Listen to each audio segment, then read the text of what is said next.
পায়ের ফোলাভাব তখনই বেড়ে যায় যখন শরীরে সোডিয়াম এবং পটাশিয়াম ব্যালেন্সে না থাকে। আজ আমি আপনাদের 3টি জাদুর ভিটামিনের কথা বলবো, যেগুলো পায়ের ফোলাভাব এত ফাস্ট কম করবে, যেটা ডাক্তাররা দেখেও আশ্চর্য হয়ে যাবে। তার আগে বুঝতে হবে পায়ের ফোলাভাব কেন হয়। কারণ আমাদের শরীরে প্রত্যেকটি কোষে একটা পাম্প থাকে, যাকে সোডিয়াম এবং পটাশিয়ামের পাম্প বলা হয়। এর কাজ কোষের ভিতর থেকে ফালতু লবণ, যাকে সোডিয়াম বলে, ওটাকে বের করে দেওয়া আর পটাশিয়ামকে ভিতরে আনা। যখন শরীরে পোষক তত্ত্ব কম থাকে, তখন এই পাম্প কাজ করা বন্ধ করে দেয়।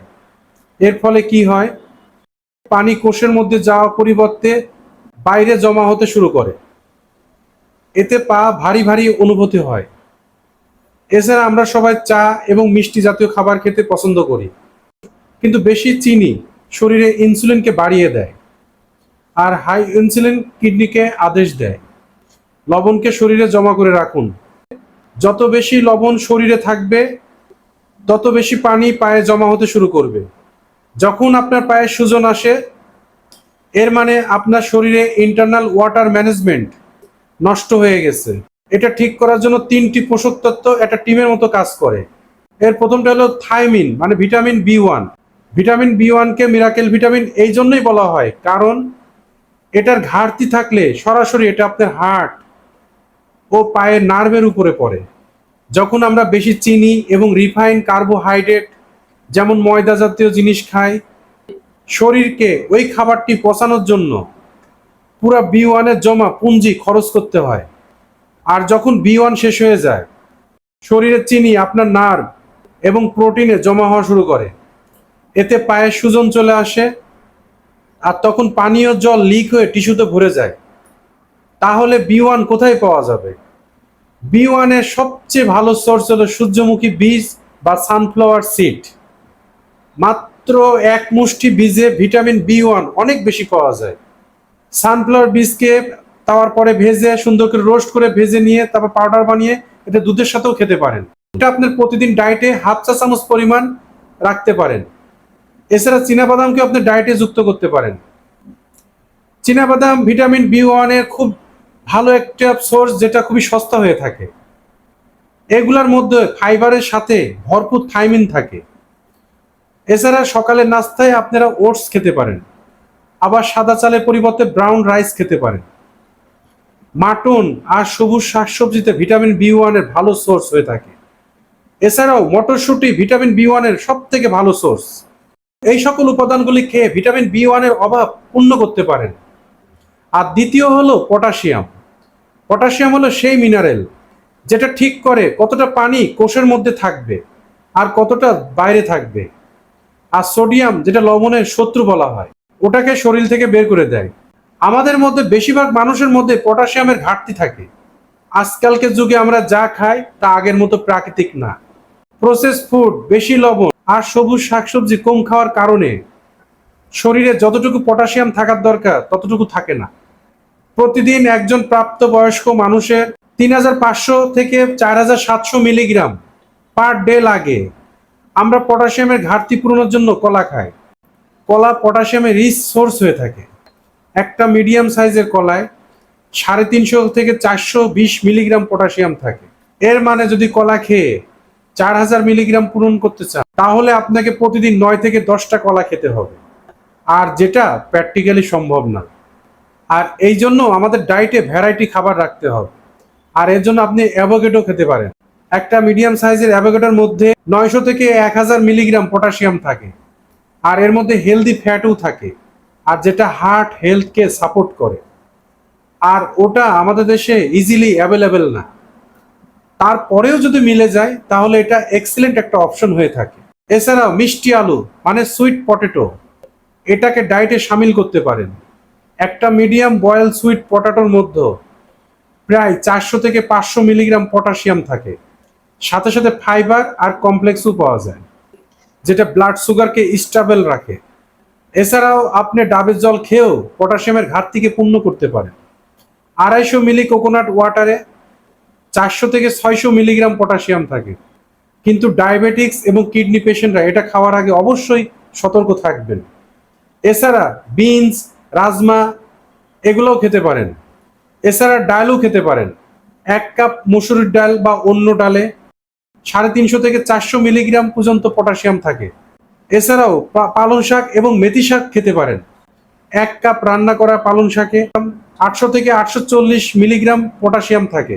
পটাশিয়াম তখনই সঠিকভাবে কাজ করে যখন লবণ খাওয়াটা কন্ট্রোলে থাকে। এজন্য সঠিক মাত্রায় খেতে হবে, তাহলে কিডনির ফাংশন নর্মাল থাকবে। আর ম্যাগনেসিয়ামের কম যাতে না হয়। কারো যদি কিডনির সমস্যা থাকে কিংবা তার হার্টের প্রবলেম থাকে আর ডাক্তার যদি কম পটাশিয়াম আলা ডায়েট দিয়ে থাকে, তাহলে পটাশিয়াম বাড়ানোর আগে অবশ্যই আপনি ডাক্তারের কাছে পরামর্শ নিয়েই খাবেন। এবার কথা বলবো ম্যাগনেসিয়ামের জন্য। আর পটাশিয়াম যদি পাম্পে ইন্টার্ন হয়ে থাকে, তাহলে ম্যাগনেসিয়াম পাম্প চালানোওয়ালা কারেন্ট হয়ে থাকে। ম্যাগনেসিয়াম ব্যতীত শরীরে কোনো পাম্প কাজ করে না। ম্যাগনেসিয়াম আপনার নার্ভকে অনেক আরাম দিয়ে থাকে। আর যদি ম্যাগনেসিয়াম কম হয়ে যায়, তখন কোষটা খারাপ হয়ে যায় আর তখনই পাম্পটা বিগড়ে যায়, তখনই পায়ে সুজন চলে আসে আর তখনই রাত্রে পায়ের কাপ মাসলগুলো টাইট হয়ে ক্রাম সৃষ্টি করে। আর ম্যাগনেসিয়ামকে পূর্ণ করতে হলে আপনাকে কি করতে হবে? তাহলে আপনাকে মিষ্টি কুমড়ার বীজ খেতে হবে, কারণ মিষ্টি কুমড়ার বীজে অনেক বেশি ম্যাগনেসিয়াম থাকে। আর এই জন্য আপনাদেরকে বাজার থেকে মিষ্টি কুমড়ার বীজ সংগ্রহ করতে হবে আর এই বীজটা খেতে হবে, কারণ এই বীজের মধ্যে সবচেয়ে বেশি ম্যাগনেসিয়াম থাকে। শুধুমাত্র 2 চা চামচ যদি আপনি সারাদিনে সেবন করে থাকেন, এতেই আপনার সারাদিনের ম্যাগনেসিয়ামের ঘাটতি পূর্ণ হয়ে যাবে। আর মিষ্টি কুমড়ার বীজ খাওয়ার অনেক রকম নিয়ম আছে, আর তার মধ্যে একটা সবচেয়ে সহজ হচ্ছে মিষ্টি কুমড়ার বীজ কালেকশন করে আপনারা এটা তাওয়াতে হালকা রোস্ট করে নেবেন। রোস্ট করে নিয়ে ঠান্ডা করে এটা চিবিয়ে খেয়ে নেবেন। আরেকটা নিয়ম হচ্ছে, সেটাও আপনারা এটাকে সুন্দর করে রোস্ট করে নিতে পারেন। রোস্ট করে নিয়ে এটাকে পাউডার বানিয়ে নিয়ে সেটা দুধের সাথে মিশিয়েও খেতে পারেন। দুধ না থাকলে জলের সাথেও খেতে পারেন। আর যখন রুটি বানাবেন তখন রুটির মধ্যে এটা সুন্দর করে আটার সাথে মিশিয়ে দিন, কয়েক চামচ পাউডার, এটাও মিশিয়েও খেতে পারেন। এছাড়া আপনি কাঠবাদাম এবং কাজু বাদামও খেতে পারেন। এছাড়া ভিজানো বাদাম আপনার নার্ভের জন্য অনেক অমৃত হয়ে থাকে। এছাড়া ম্যাগনেসিয়ামের আরেকটা ভালো সোর্স হচ্ছে ডার্ক চকলেট। ডার্ক চকলেটে 85% কোকোয়া থাকে। ডার্ক চকলেট ম্যাগনেসিয়ামের মজাদার সোর্স হয়ে থাকে। আর যদি ডালের কথা বলে থাকি, মাসকালার ডাল এবং রাজমা ম্যাগনেসিয়াম ভরপুর থাকে। এখন গরমকাল, আপনি এখন চিয়া সিড অথবা তিসির বীজ খেতে পারেন। এই দুইটা আপনার ডায়েটে রাখতে পারেন। এটা দইয়ের সাথে মিশিয়েও খেতে পারেন, কলাও খেতে পারেন। কলা পটাশিয়ামের সাথে সাথে ম্যাগনেসিয়ামের একটা খুব ভালো সোর্স হয়ে থাকে। আর এই 3টা ভিটামিনকে একসাথে পাওয়ার জন্য খুব সহজ সরল উপায় বলবো।